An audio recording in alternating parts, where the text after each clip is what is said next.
Moi, je suis le genre de personne qui croit que si on aime quelque chose, en général, on ne doit pas avoir peur d'investir sur ce qu'on veut faire. So, no more stat sheets, gotta put in more effort than an athlete. Come match me, say it humbly, everything that I have, want it all from you. Yup, this song. Bonjour tout le monde, ici c'est Freiheit et bienvenue sur ma chaîne. Aujourd'hui, c'est ma première vidéo de l'année 2018, donc je souhaite à tout le monde de passer une bonne année. Et c'est aussi une vidéo très spéciale parce que c'est une vidéo où j'introduis une nouvelle rubrique sur ma chaîne. Ça sera une rubrique un peu plus tech où je parle de comment j'édite mes vidéos, de comment je filme mes vidéos, quelle caméra j'utilise, certains conseils à donner à d'autres youtubeurs qui aimeraient ça, améliorer la qualité de leurs vidéos en général ou ceux qui veulent faire juste de la vidéographie, juste pour le fun. Attends, elle ajoute une nouvelle rubrique sur sa chaîne alors qu'elle poste une fois toutes les 2 semaines? Ça ne fait pas de sens. En fait, hopefully, j'espère que avec cette nouvelle caméra, ça sera plus facile de shooter, ça va me prendre beaucoup moins de temps et que je vais shooter plus fréquemment. Donc c'est pour ça que je me suis permise d'ajouter une nouvelle rubrique. Il y aura toujours les vidéos capillaires sur les cheveux parce que ma chaîne est essentiellement une chaîne capillaire et ça ne va pas changer. Le côté technique, ce sera juste un côté qui va se rajouter au côté capillaire. Ne vous inquiétez pas, c'est une chaîne capillaire. Okay. Et c'est aussi une vidéo très spéciale parce que j'ai enfin acheté ma caméra.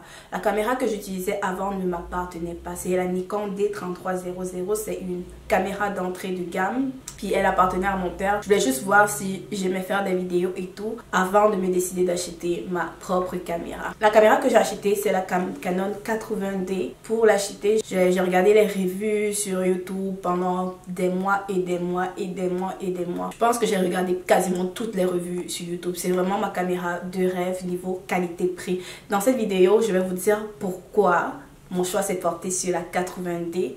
Mais je sais que la 80D est une caméra aussi assez dispendieuse. Donc je vais vous donner 2 autres caméras qui sont un peu plus abordables, mais qui donnent un résultat d'image similaire à celle de la 80D. Mais avant ça, j'aimerais demander à tous mes amis, youtubeurs, vidéographes, photographes avec quelle caméra ils shootent et pourquoi ils shootent avec cette caméra-là. Je suis sûre que ça va aider plein de gens. Ça va aider les gens qui viennent juste de commencer sur YouTube. Ok, parlons d'abord de la caméra que j'utilisais avant. Avant, j'utilisais la caméra Nikon D3300. C'est une très bonne caméra d'entrée de gamme. Déjà, disclaimer, si vous voulez commencer YouTube et tout, n'essayez pas d'avoir des instruments très fancy. Déjà, même les téléphones portables prennent de belles vidéos. Donc, si vous voulez commencer votre chaîne, ne faites pas en sorte que la caméra soit un handicap pour vous en fait. Si vous avez votre iPhone, vous pouvez commencer comme ça. Mais je vous conseille fortement d'acheter. Vous pouvez acheter une caméra qu'on appelle DSLR.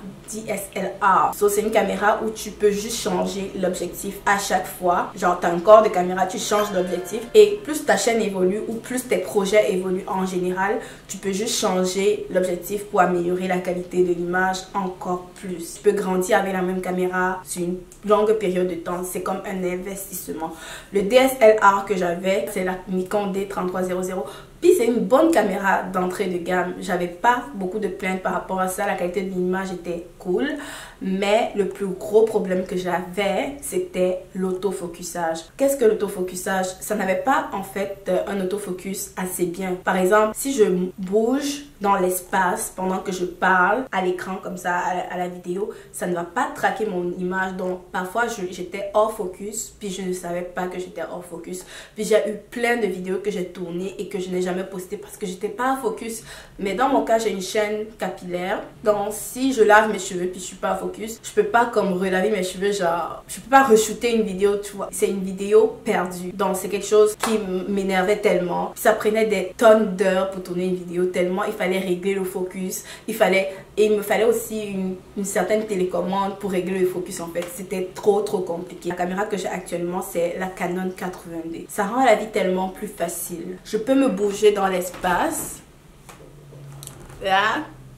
Puis à chaque fois, la caméra va traquer mon image dans l'espace de telle sorte que je sois toujours à focus. En plus de ça, la caméra a en fait on appelle ça flip out screen. C'est comme un écran que tu peux flipper, genre te regarder pendant que tu shootes. So, tu peux aussi regarder si tu es centré sur ton frame ou pas. Donc ça c'est un grand avantage parce que parfois je tournais avec ma Nikon D3300, je me retrouvais ici puis je m'en rendais pas compte, alors qu'avec la Canon 80D je peux me voir juste à l'écran ici à côté, puis je vais savoir si je suis centrée sur l'image. Donc c'est un big deal pour moi. L'autre avantage de la Canon 80D en fait, c'est la qualité sonore. Mais la qualité sonore est époustouflante. Avec ma Nikon D3300 qui est une bonne caméra comme j'ai dit, j'avais beaucoup d'ajustements à faire pendant l'éditage en fait pour avoir une qualité de son acceptable. Avec la 80D, Canon 80D, je n'ai aucun ajustement à faire. La qualité de son est impeccable. Bref, ça sauve tellement de temps, d'énergie. L'autre avantage de la Canon, bref, c'est la qualité de l'image en général. Ça a un meilleur senseur, la qualité de l'image est plus nette. Chez Canon, il y a d'autres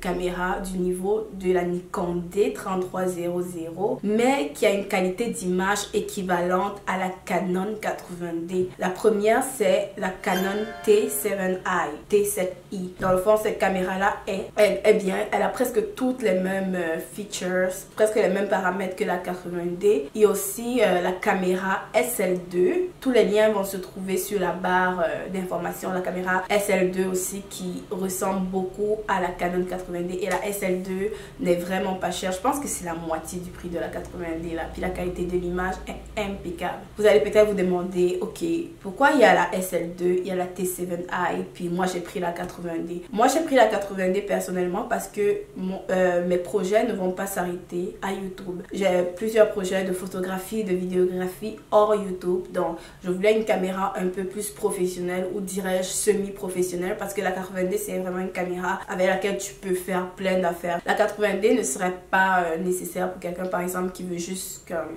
faire YouTube comme ça. Je pense que si tu veux juste faire YouTube, tu compares la 80D à la T7i ou la SL2, il n'y aura pas une différence majeure.